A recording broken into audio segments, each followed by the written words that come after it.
Hello दोस्तों, आपके अपने यूट्यूब चैनल मैथ बाय आर्यस में आप सभी का स्वागत है। आज हम हिंदी विषय को लेकर आया हूँ। अगर जिसको हिंदी पढ़ना लिखना नहीं आता है, मैं उसको सिखाऊंगा। तो सबसे पहले आपको क्या करना है, क से ज्ञ तक पहचानना और याद होना बेहद ज़रूरी है। कि आप मान लीजिए कोई भी अगर मैं लिखता हूँ, मान लीजिए यह कौन सा वर्ण है, तो आपको जानना होगा ग है, या कौन सा वर्ण है क है, या कौन सा वर्ण है ख है। ठीक है, तो इन सबको जानना यानी कि पहचानना और लिखना आना चाहिए। उसके बाद से मात्रा का ज्ञान होना चाहिए। ठीक है, अ आ इ ई उ ऋ ए ऐ ओ औ अः, साथ साथ मात्रा भी पहचाननी आनी चाहिए, तब जाके आपको हिंदी लिखना और पढ़ना आएगा। तो देखिए, तो वर्णों को दो भागों में बांटा गया है। ठीक, कौन कौन है, तो एक स्वर है, दूसरा व्यंजन है। ठीक, स्वर किसे कहेंगे, जिसका उच्चारण क्या होता है, स्वतंत्र होता है। ठीक है ना। वे ध्वनियाँ जिनका उच्चारण क्या हो, स्वतंत्र हो, यानी कि जिनका उच्चारण स्वतंत्र होता है, वो क्या कहलाएंगे, स्वर कहलाएंगे। स्वर में यही आते हैं, अ से आ तक। ठीक है, और व्यंजन में वे ध्वनियाँ जिनका उच्चारण करते समय स्वरों की सहायता ली जाती है, यानी कि वो बिना स्वर के बोले नहीं जाएंगे। यानी कि जिनके उच्चारण में स्वरों की सहायता ली जाती है, उसे क्या बोलेंगे, व्यंजन बोलेंगे। यानी कि व्यंजन कहाँ से कहाँ तक, क से ज्ञ तक है। आप बोल के देखिए, कोई भी वर्ण उठाइए, क को बोलना है तो इसमें अ आ रहा है। ठीक है, यह क और अ से मिलकर बना है क। ठीक, ऐसे ही ख बोलिए, ख में भी अ आ रहा है कि नहीं, कोई भी बोलिए, स ज म फ जो भी है, ब कुछ भी बोलेंगे, अ आ रहा है। बिना स्वर के उसका उच्चारण हो ही नहीं सकता है। ठीक है, तो इतना जान गए। आगे देखिए, अब देख लीजिए यहाँ पे, यह अ है, इसका कोई मात्रा नहीं है, लेकिन यह सब में जुड़ा है। देख रहे हैं, क ख सब में अ आ रहा है ना। अब आगे देखिए, यह आ का मात्रा है। किसका है, आ का। आ की मात्रा टी के जैसा होता है। ठीक है, यह जिसमें जिस अक्षर में जुड़ेगा, तभी जिस व्यंजन के साथ जुड़ेगा, उसका उच्चारण वैसे ही होगा। जैसे मान लीजिए, क लिख लीजिए, ख लिख लीजिए, ग लिख लीजिए, ज लिख लीजिए, स लिख लीजिए, म लिख लीजिए, कुछ भी लिख लीजिए। ठीक है, उसके साथ इसको लगा लीजिए। देखिए, कपिया की मात्रा, आप आ कह रहे हैं ना, वो आ की मात्रा बोल रहे हैं ना, आ। तो क पे जब आ लग रहा है तो क्या बोल रहे हैं, का। ऐसे ही ख पे लगा रहे हैं तो क्या बोल रहे हैं, खा। आ रहा है कि नहीं, लास्ट में आ रहा है ना। ऐसे ही देखिए, ग पे आ की मात्रा गा, ज पे आ की मात्रा जा, स पे आ की मात्रा सा। अब इस पर कोई मात्रा नहीं, इसको पढ़िए म। और जब वह मात्रा लगा देंगे, किस चीज़ का मात्रा है, आ का, तो क्या पढ़ेंगे, म पे आ की मात्रा मा। देख रहे हैं ना, यानी कि ई मात्रा, यानी कि आ की मात्रा जिस भी वर्ण पे लग रहा है, उसका उच्चारण वैसे ही हो रहा है, जिससे आप हिंदी पढ़ना सीख नहीं जाएंगे। मान लीजिए, जैसे म पे आ की मात्रा माँ और म पे आ की मात्रा माँ, उच्चारण कीजिए, म पे आ की मात्रा माँ, म पे आ की मात्रा माँ, माँ माँ। देख रहे हैं, ऐसे ही प पे आ की मात्रा पा, प पे आ की मात्रा पा, यानी कि उच्चारण कीजिए, प पे आ की मात्रा पा, प पे आ की मात्रा पा, पा पा। देख रहे हैं, तो ऐसे ही तो इसका उच्चारण करना है। आगे देखिए, और ई वाला देख लीजिए। देखिए, ई है छोटी, ई है बड़ी। उच्चारण तो सेम ही होगा, थोड़ा सा अंतर होता है। जब बड़े लेवल पे जाएंगे तो समझ जाएंगे। इसका थोड़ा जल्दीबाजी में होता है ई, इसका होता है थोड़ा रेखा के ई। ठीक है ना, लेकिन मैं अभी बराबर ही बोल रहा हूँ। जैसे मान लीजिए, ज है, ज पे छोटी की मात्रा लगाएंगे तभी पढ़ेंगे जी, ज पे बड़ी की मात्रा लगाएंगे तभी पढ़ेंगे जी। किसी पे भी लगा के देखिए, तो उच्चारण तो लगभग सेम ही हो रहा है। वो अंतर होता है, ये तो मैं बता रहा हूँ, लेकिन आप पहले यह सीखिए। ठीक है ना। तो ई की मात्रा दोनों, यानी कि छोटी हो या बड़ी ही हो, जिस भी वर्ण पे लगाएंगे, मान लीजिए स पे छोटी की मात्रा क्या पढ़ेंगे, सी। सी क्यों पढ़ना है, क्योंकि ई की मात्रा लग रहा है।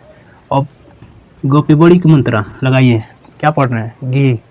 उच्चारण में ई आ रहा है ना, इससे पता चल रहा है कि ई की मात्रा लगा है। ठीक है, मान लीजिए कोई भी ल पे आ की मात्रा क्या पढ़ेंगे, ला। ठ पे बड़ी की मात्रा ठी। ठी क्यों पढ़ रहे हैं, क्योंकि ई की मात्रा लगा है, इसलिए क्या पढ़ रहे हैं, इसको ठी पढ़ रहे हैं। और इसको आ क्यों पढ़ रहे हैं, क्योंकि इस पे आ की मात्रा लगा हुआ है। देख रहे हैं, ल पे आ की मात्रा ला, ठ पे ई की मात्रा ठी, लाठी। देख रहे हैं, ऐसे ही ऊ पे आ जाइए। जो मात्रा जिस वर्ण पे लगाएंगे, उसका उच्चारण वैसे ही करना है, आपको हिंदी पढ़ना आ जाएगा। देखिए, ऊ का लगाइए, क पे ऊ की मात्रा ऊ, चाहे बड़ा ऊ लगाइए चाहे छोटा ऊ लगाइए, उच्चारण वैसे ही होगा। अंतर तो है, लेकिन पहले यह सीख लीजिए, पढ़ना जान जाएंगे, अंतर भी करना जान जाएंगे। तो देखिए, ऊ की मात्रा जिस भी वर्ण पे लगेगा, उसका उच्चारण दोनों का सेम ही है। ठीक है, कपियू की मात्रा कु, कपियू की मात्रा कु। मान लीजिए किसी भी पे लगाइए, मपियू की मात्रा मू, मूल। देख रहे हैं, तो जो मात्रा लगा रहे हैं, उच्चारण वैसे ही कर रहे हैं। मपियू की मात्रा मू, अल। मान लीजिए छोटी लगा दी। अब क्या पढ़ेंगे? म पे उ की मात्रा मु, ल पे बड़ी की मात्रा ले, मूली। ई लास्ट में ई आ रहा है ना, यानी कि मात्रा भी ई का है, देख रहा है। आगे देखिए, री की मात्रा का यूज कम ही होता है, ज़्यादा नहीं होता है। मान लीजिए जैसे ग पे गृह, ठीक है, इसको क्या पढ़ेंगे? री की मात्रा गृह, री आता है, री, गृह, गृह, कृषक, कृषक, कृ, री आ रहा है ना, जिस पे लगेगा, ठीक है, री का उच्चारण आएगा, जैसे कृषक, ठीक है। अब आगे बढ़िए, आगे आ जाइए ए पे, एड़िए, ए और ए, देख रहे हैं यहाँ पे एक डंटा, यहाँ पे डबल डंटा, ठीक है, यानी कि एक चुरकी डबल चुरकी। तो देखिए क पे एक मात्रा के, उच्चारण इसका अलग अलग है, देख लीजिएगा। क पे एक मात्रा कै होगा, यहाँ पे के होगा, ए आ रहा है, लेकिन यहाँ पे ए आ रहा है, देख लीजिएगा। क पे एक मात्रा के, क्योंकि ए की मात्रा लगा रहे हैं तो ए पढ़ेंगे, और यहाँ पे ए की मात्रा लगा रहे हैं तो कै पढ़ेंगे, ए आ रहा है उच्चारण में, देख लीजिए। ग पे ए की मात्रा गे, ग पे ए की मात्रा गए, देख रहे हैं। ऐसे ही जिस पे लगाएंगे, जब पे ए की मात्रा जे, ए की मात्रा लगा रहे हैं तो उच्चारण में भी ए आ रहा है, देख रहे हैं कि नहीं, जे। अगर ए का लगा देंगे तो क्या होगा? उच्चारण में भी ए आएगा, जब ए की मात्रा जय। आगे देखिए, अब ओ की मात्रा देख लीजिए, सेम ऐसे ही जिसका मात्रा हम लोग लगाएंगे उच्चारण सेम वैसे ही करना है। अब ओ का लगाइए, ग पे ओ की मात्रा गो, ओ आ रहा है कि नहीं, मात्रा भी किसका है? ओ का है, लास्ट में उच्चारण भी ओ का आ रहा है। स पे अगर ओ की मात्रा जोड़ दे रहे हैं तो क्या पढ़ेंगे? स पे ओ की मात्रा सो, जब पे ओ की मात्रा जो, देख रहे हैं।